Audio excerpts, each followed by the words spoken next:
अब खबर टोंक से है, जहां बीजेपी के सांसद के कंबल वापस लेने के मामले में सियासत तेज हो गई है।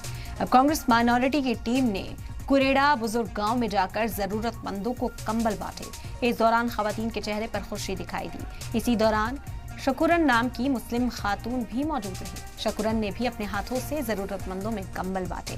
जानकारी दे दे कि वही खातून है जिसने बीजेपी लीडर ने पहले कंबल जिसे सौंपा था और फिर वापस ले लिया, जिसके बाद वो बैकफुट पर चले गए थे।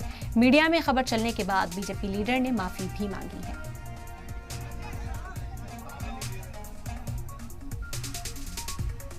राजस्थान में रमजान के दौरान सहूलतों को लेकर जेल इंतजामिया ने हिदायत जारी की है। रोजदारों को तंजीम किसी शख्स के जरिए इफ्तार का सामान दस्तयाब करवाने को लेकर ऑर्डर्स जारी किए गए। जेल डीजी से मुसलमानों का वक्त मिला। एक मुकर्रर नुमाइंदे ही जेल पर रोजदार कैदियों के लिए इफ्तार का सामान लेकर आएंगे। वफद खत भी देगा कि इफ्तार का सामान की जिम्मेदारी उस शख्स की है कि इफ्तार का सामान जेल के ज़ाब्ते के मुताबिक हो। साथ ही रोजदारों के लिए जेल में टॉयलेट को वक्त से पहले खोलने की भी हिदायत जारी की गई है।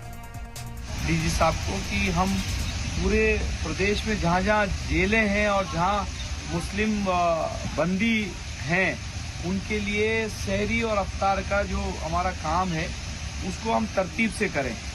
काफ़ी जगह मुख्तलिफ लोग जगह लोग रोज़ शाम को भीड़ लगा लेते थे। उनका कंसर्न था कि हमारे लिए कैदी की सेफ्टी और सुरक्षा भी हमारे लिए इम्पोर्टेंट है। तो हमारी जब सारी वार्तालाप हुई तो हमारे बीच में एक कंसर्न बना, आपस में सहमति बनी कि हम हर जेल के बाहर एक आदमी तैनात करेंगे।